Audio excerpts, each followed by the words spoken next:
नमस्कार दोस्तों, स्वागत है आपका आज के मुख्य समाचार में, जिसमें सबसे पहली और बड़ी खबर में आपको बताएंगे कि यूपी इलेक्शन 2022 कांग्रेस महासचिव प्रियंका गांधी का बड़ा संकेत, बोली यूपी में गठबंधन से इनकार नहीं। दूसरी बड़ी खबर में जिक्र होगा कि ओम प्रकाश चौटाला का दावा, 2024 से पहले बाहर होगी मोदी सरकार, जल्द होंगे मध्यावधि चुनाव। और तीसरी बड़ी खबर में जिक्र होगा कि किसानों और दिल्ली पुलिस की बैठक खत्म, नहीं बनी सहमति, 7 मेट्रो स्टेशन पर अलर्ट जारी। दोस्तों, हर एक खबर की गहराई में आपको ले जाएंगे, लेकिन उससे पहले अगर आपको भी ऐसा लगता है कि किसान आंदोलन से यूपी के चुनाव में भाजपा को बड़ा नुकसान होगा, तो आप अभी इस वीडियो को लाइक कीजिए और कमेंट में लिखिए जय हिंद। दोस्तों, रुक करते हैं तमाम बड़ी खबरों की तरफ। यूपी इलेक्शन 2022 कांग्रेस महासचिव प्रियंका गांधी का बड़ा संकेत, बोली यूपी में गठबंधन से इनकार नहीं। जी हां दोस्तों, उत्तर प्रदेश विधानसभा चुनाव में कांग्रेस अकेली उतरेगी या गठबंधन करेगी, इस पर कांग्रेस महासचिव प्रियंका गांधी ने बयान दिया है। प्रियंका गांधी ने कहा कि इस पर अभी कुछ भी कहना जल्दबाजी होगी। उन्होंने इस बात को नकारा नहीं है कि कांग्रेस गठबंधन करेगी।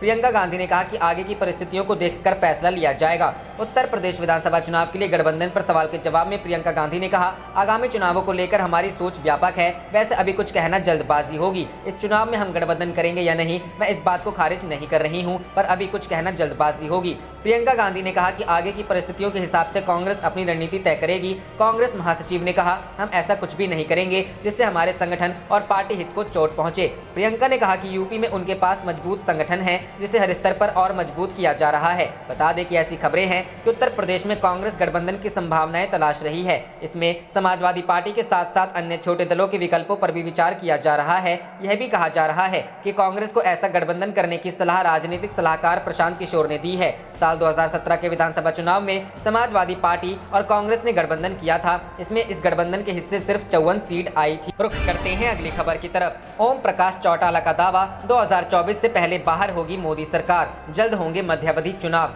जी हां दोस्तों, हरियाणा के पूर्व सीएम और इंडियन नेशनल लोकदल के प्रमुख ओम प्रकाश चौटाला ने देश और हरियाणा की राजनीति को लेकर बड़ा बयान दिया है। रविवार को ओम प्रकाश चौटाला ने एक बड़ा बयान देते हुए कहा कि वर्तमान बीजेपी सरकार 2024 से पहले ही सत्ता से बाहर हो जाएगी। साथ ही कहा कि हरियाणा में बीजेपी और जसपा गठबंधन अब कमजोर हो चुका है। ओम प्रकाश चौटाला ने रविवार को कहा कि आज की वर्तमान केंद्र सरकार 2024 से पहले ही सत्ता से बाहर हो जाएगी। देश की जनता को 2024 के लोकसभा चुनाव का इंतजार नहीं करना होगा, क्योंकि जल्द ही देश में मध्यावधि चुनाव होने जा रहे हैं। उन्होंने कहा कि वर्तमान सरकार ने देश में इतनी गलत नीतियां पेश की है कि जनता परेशान और दुखी है। केंद्र की बीजेपी सरकार पर हमला बोलते हुए ओम प्रकाश चौटाला ने कहा कि मुझे ऐसा लगता है कि लोगों को 2024 तक इंतजार नहीं करना पड़ेगा। देश में मध्यावधि चुनाव कभी भी हो सकते हैं। वहीं हरियाणा सरकार पर निशाना साधते हुए कहा कि मनोहर लाल खट्टर और जसपा की सरकार भी कमजोर हो चुकी है। वर्तमान भाजपा जसपा सरकार 2024 तक सत्ता में नहीं रह पाएगी। गठबंधन सरकार के द्वारा आज राज्य में भय और भ्रष्टाचार का माहौल बना हुआ है। इनेलो के दोबारा सत्ता में आने के बाद शिक्षा,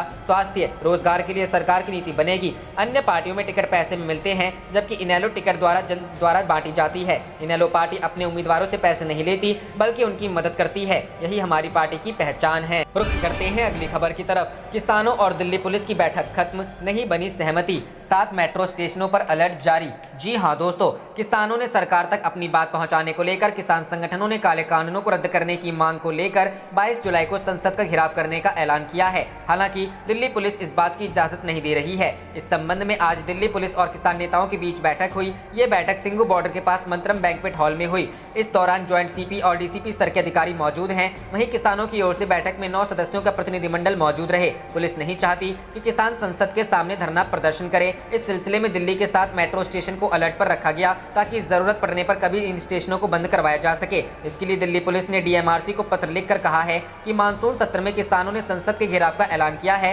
इसके मद्देनजर जरूरत पड़ने पर इन मेट्रो स्टेशनों को बंद किया जा सके।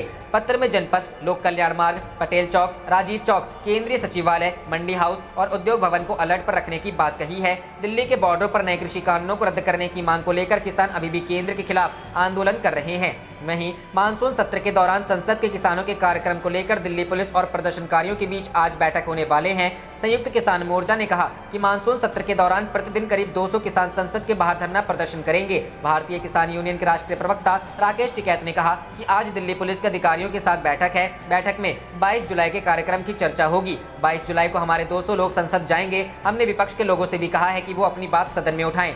हालांकि किसान नेताओं ने यह साफ नहीं किया है कि उन्हें संसद के बाहर प्रदर्शन करने की इजाजत दी गई है या नहीं। दिल्ली पुलिस के एक वरिष्ठ अधिकारी ने कहा कि किसानों के प्रस्तावित विरोध प्रदर्शन से पहले रविवार को किसानों के प्रतिनिधिमंडल के साथ बैठक होगी। उन्होंने कहा कि बैठक के दौरान किसानों को दिल्ली में प्रदर्शन के लिए वैकल्पिक स्थान उपलब्ध कराने की पेशकश की जाएगी। इससे पहले किसानों ने एक पत्र के जरिए विपक्षी सांसदों को मतदाता व्हिप जारी कर उनसे संसद के मानसून सत्र के दौरान हर दिन सदन में मौजूद रहने और तब तक कोई कामकाज नहीं होने देने को कहा जब तक केंद्र सरकार सदनों में किसानों की मांग मान नहीं लेती। उन्होंने सांसदों से कहा कि वे बहिर्गमन ना करें और भले ही उन्हें निलंबित या हटा दिया जाए तो भी वे सदन में वापस लौट जाएं, जिससे सरकार अपना कामकाज निर्बाध रूप से आगे ना बढ़ा पाए। संयुक्त किसान मोर्चा ने सांसदों से कहा कि मतदाताओं का व्हिप उनकी पार्टी द्वारा जारी व्हिप से ऊपर है। रुख करते हैं अगली खबर की तरफ। मोदी सरकार के मंत्रियों, जजों, पत्रकारों के फोन टैप होने का दावा, स्वामी जारी कर सकते हैं नाम की लिस्ट। जी हां दोस्तों, भारतीय जनता पार्टी के सांसद सुब्रमण्यम स्वामी ने सोशल मीडिया पर बड़ा दावा किया है।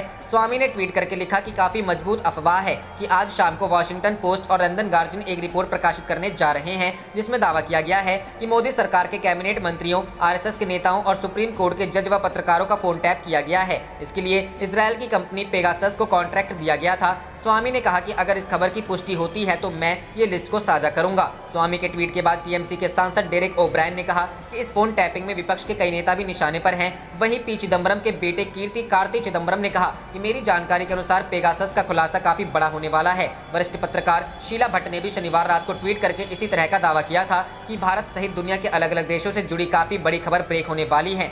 जब 2019 में पेगासस खबरों में आया था तो उस वक्त आईटी मिनिस्टर रविशंकर प्रसाद ने संसद में कहा था कि पेगासस द्वारा भारत में किसी भी तरह का अनाधिकृत कृत्य नहीं पाया गया है। बता दें कि इससे पहले 2019 में भी इजरायल द्वारा निर्मित स्पाईवेयर चर्चा में आया था। व्हाट्सएप की ओर से कहा गया था कि वह इजरायल की कंपनी के खिलाफ केस कर रहा है क्योंकि इसी के जरिए 1400 लोगों के व्हाट्सएप की जानकारी उनके फोन से हैक की गई थी। इसमें कई भारतीय लोगों के नाम भी शामिल होने का आरोप था। रिपोर्ट के अनुसार पेगासस से भारतीय के तकरीबन 2 दर्जन बुद्धिजीवियों, वकीलों, दलित एक्टिविस्ट, पत्रकारों के अकाउंट की जानकारी को हैक किया था। इस घटना के तकरीबन 1.5 साल बाद एक बार फिर से इजरायल की कंपनी पेगासस चर्चा में है। रुख करते हैं अगली खबर की तरफ।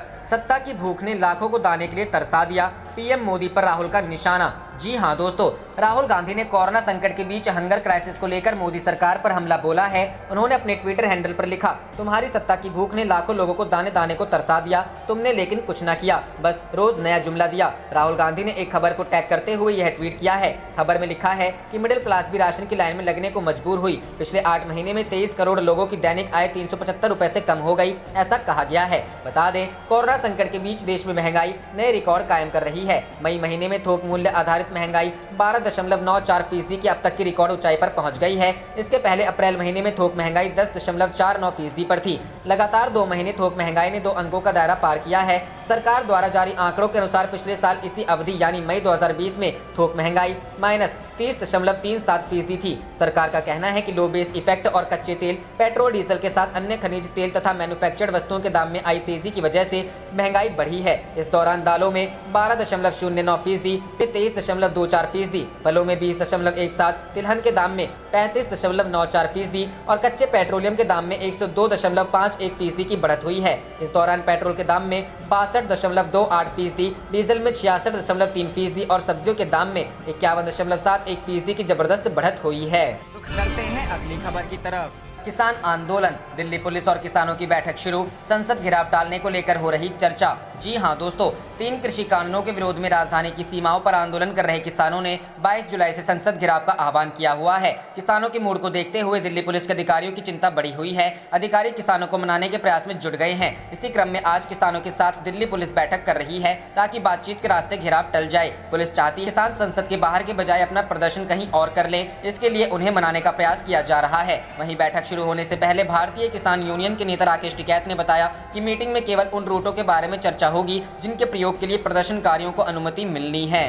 रुख करते हैं अगली खबर की तरफ। यूपी चुनाव 2022, प्रियंका गांधी का प्लान, पूर्व विधायकों व सांसदों को चुनाव लड़ाएगी कांग्रेस। जी हां दोस्तों, प्रियंका गांधी वाड्रा ने शनिवार को पूर्व विधायकों व पूर्व सांसदों और पूर्व पार्टी पदाधिकारियों के साथ अलग अलग बैठक की, उनके सुझावों को सुना और संगठन को मजबूत बनाने का आह्वान किया। कहा कि पूर्व विधायक और पूर्व सांसद अगर चुनाव लड़ना चाहेंगे तो पार्टी उन्हें चुनाव मैदान में उतारने से नहीं हिचकेगी। प्रियंका ने लखीमपुर खीरी से लौटने के बाद प्रदेश कांग्रेस मुख्यालय पर पूर्व जनप्रतिनिधियों, पूर्व शहर अध्यक्षों और फ्रंटल संगठनों के पूर्व पदाधिकारियों के साथ बैठक की। प्रियंका ने कहा कि सब लोग ग्राउंड पर जाकर काम करें, अपने अनुभवों का फायदा मौजूदा कमेटी को पहुंचाइए ताकि संगठन मजबूत हो सके। उन्होंने कहा कि पार्टी से अधिक नौजवान जुड़ने चाहिए, लेकिन वरिष्ठ नेताओं व कार्यकर्ताओं को भी सक्रिय रखना है। प्रियंका ने जिला पंचायत व क्षेत्र पंचायत सदस्यों और पार्टी फ्रंटल विभागों व प्रकोष्ठों के अध्यक्षों के साथ भी बैठक की। अमेठी और रायबरेली के ब्लॉक अध्यक्षों के साथ भी विचार विमर्श किया। उन्होंने कहा कि आप लोग कांग्रेस पार्टी के मजबूत सिपाही हैं, हम सबको एकजुट होकर एक सेना की तरह काम करते हुए फिर से विजय पताका फहरानी है। रुख करते हैं अगली खबर की तरफ। रविशंकर प्रसाद के रहते आईटी मंत्रालय में हुआ बड़ा घोटाला।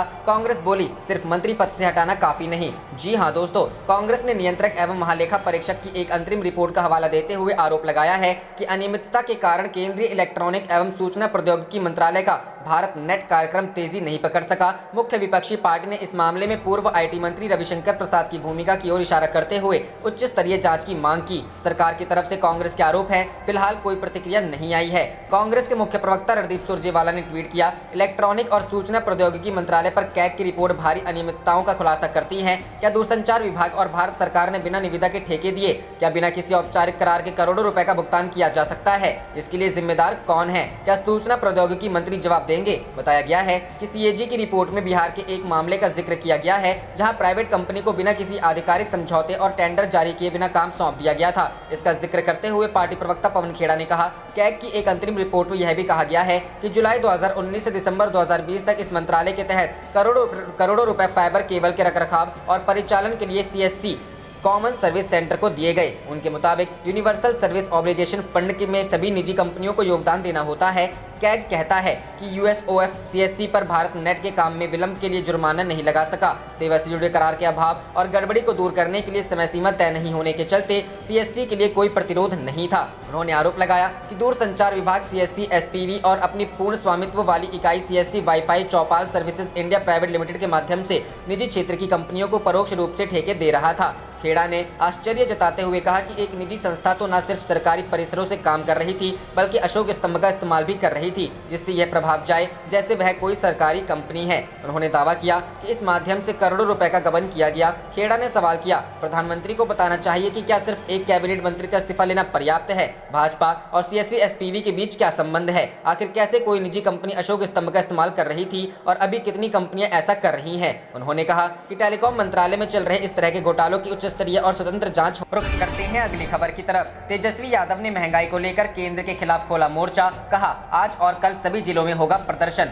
जी हां दोस्तों, देश में बढ़ती महंगाई ने आम आदमी की कमर तोड़ कर रख दी है। खाने पीने की चीजों और पेट्रोल डीजल के बढ़ते दाम लगातार जनता की मुश्किलें बढ़ा रहे हैं। ऐसे में महंगाई को लेकर विपक्ष केंद्र सरकार को जमकर आड़े हाथ ले रहा है। इस बीच आरजेडी प्रमुख तेजस्वी यादव ने महंगाई को लेकर केंद्र के खिलाफ मोर्चा खोलने का ऐलान कर दिया है। दरअसल तेजस्वी यादव ने बढ़ती महंगाई के खिलाफ 18 और 19 जुलाई को विरोध प्रदर्शन का ऐलान किया है। तेजस्वी यादव ने कहा है कि महंगाई ने जनता की कमर तोड़ दी है, लोग भूख से मर रहे हैं, पेट्रोल और डीजल की कीमतें आसमान छू रही हैं, लेकिन बीजेपी के नेता चुप्पी साधे हुए हैं। ऐसे में आज से हम बिहार के सभी जिलों में विरोध प्रदर्शन करने जा रहे हैं। तेजस्वी यादव ने कहा कि ये विरोध प्रदर्शन कल भी चलेगा। आरजेडी की विरोध प्रदर्शन लालू प्रसाद यादव के कहने पर किया जा रहा है। प्रदर्शन से पहले लालू प्रसाद यादव ने ट्वीट कर कहा कि महंगाई कम करने का नुस्खा दे रहा हूं, एनडीए हटाओ, महंगाई घटाओ। आपको बता दें, लालू प्रसाद यादव अब जेल से बाहर आ चुके हैं। पिछले दिनों लालू प्रसाद अपने परिवार के बीच लौटे थे। रुख करते हैं अगली खबर की तरफ। चुनावी मोड में सपा, इन नारों के सहारे वोटर्स को साधने का प्रयास,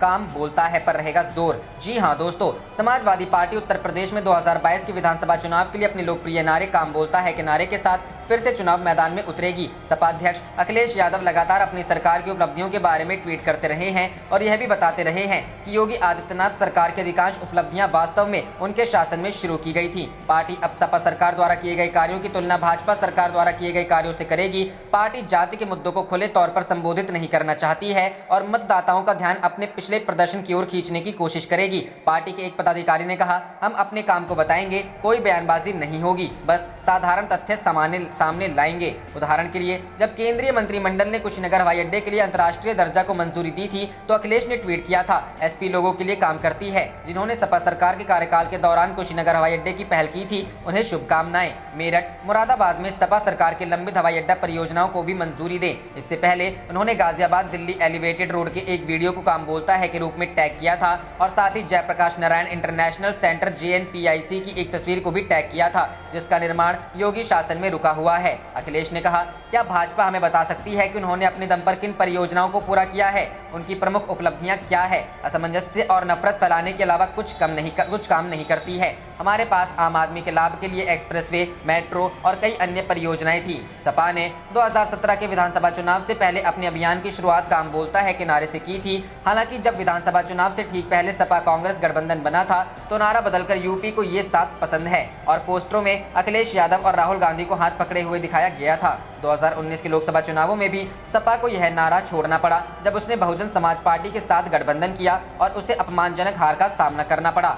पार्टी के एक कार्यकर्ता ने कहा, हम स्पष्ट रूप से गठबंधन के लिए अपने नारे का उपयोग नहीं कर सके। इस बार हम चुनाव लड़ रहे हैं। 2022 के चुनाव अपने बल पर और काम बोलता है कि नारे पर ही हमारा केंद्र बिंदु होगा। एक और नारा जो पार्टी ने चलाया है वह है 22 में साइकिल, जिसका इस्तेमाल पार्टी के कार्यकर्ताओं के मनोबल को बढ़ाने के लिए चुनाव पूर्व गतिविधियों पे बड़े पैमाने पर किया जा रहा है। पार्टी को एक नया चुनावी गीत भी मिला है जिसमें लिखा है, अखिलेश हूं मैं, प्रगति का संदेश हूं मैं, और दूसरा गीत है, नई हवा है, नई सपा है। पार्टी स्पष्ट रूप से इस धारणा को दूर करने की कोशिश कर रही है कि पार्टी में दिग्गजों की कोई कमी नहीं है, जिसमें युवा नेतृत्व है। खासकर 2017 में परिवार में बहुप्रचारित झगड़े के बाद जिसकी पार्टी को भारी कीमत चुकानी पड़ी थी, पार्टी पहले ही चुनावी मोड में आ गई है और अखिलेश लगभग हर दिन विभिन्न जिलों के पार्टी कार्यकर्ताओं के साथ बातचीत कर रहे हैं। करते हैं अगली खबर की तरफ। प्रियंका गांधी ने योगी सरकार को ललकारा, कहा महिलाएं देंगी अत्याचारियों को शह देने वालों को शिकस्त। जी हां दोस्तों, कांग्रेस महासचिव प्रियंका गांधी वाड्रा ने उत्तर प्रदेश की योगी सरकार को ललकारते हुए कहा कि लोकतंत्र का चीरहरण करने वाले कान खोलकर सुन ले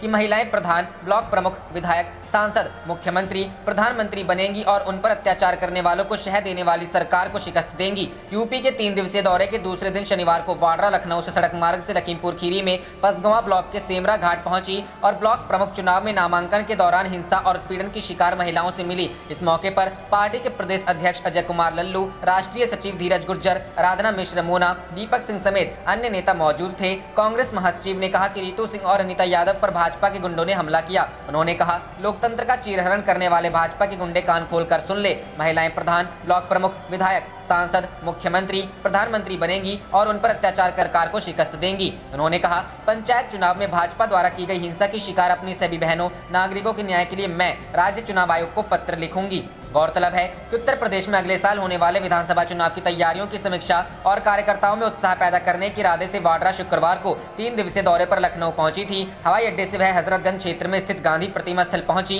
और पंचायत चुनाव में धांधली और खराब कानून व्यवस्था का हवाला देते हुए मौन धरना दिया। हजरतगंज पुलिस ने कोविड नियमों का हवाला देते हुए उनसे धरना खत्म करने का अनुरोध किया, जिस पर उन्होंने कागज पर लिख कर दिया कि पंचायत चुनाव के समय भी कोरोना था। पुलिस ने इस सिलसिले में वाड्रा समेत 5 नेताओं के खिलाफ हजरतगंज कोतवाली में FIR दर्ज कराई है। सचिवालय चौकी इंचार्ज द्वारा दर्ज कराई गई FIR में महामारी एक्ट के उल्लंघन का आरोप लगाया गया। रुख करते हैं अगली खबर की तरफ। अखिलेश यादव का बीजेपी पर हमला, लोकतंत्र खत्म किया, इनका सफाया तय। जी हां दोस्तों, समाजवादी पार्टी के प्रमुख अखिलेश यादव ने योगी सरकार पर जोरदार हमला बोला है। आज तक से खास बातचीत करते हुए अखिलेश यादव ने कहा कि बीजेपी की सरकार ने सिर्फ मीटिंग की है, दौरे किए हैं, लेकिन अपने किसी भी वादे को पूरा नहीं किया। उनकी तरफ से जोर देकर कहा गया कि आने वाले चुनाव में बीजेपी का सफाया होने जा रहा है। हाल ही के चुनाव में बीजेपी की जीत पर अखिलेश यादव ने तंज कसते हुए कहा कि लोकतंत्र को खत्म करना बीजेपी को अच्छे से आता है। उन्होंने बोला कि चुनाव में योगी सरकार ने लोकतंत्र पूरा खत्म कर दिया है, ये सबने देखा है। बीजेपी की जमीनी हकीकत ये है कि इनका सफाया होने जा रहा है।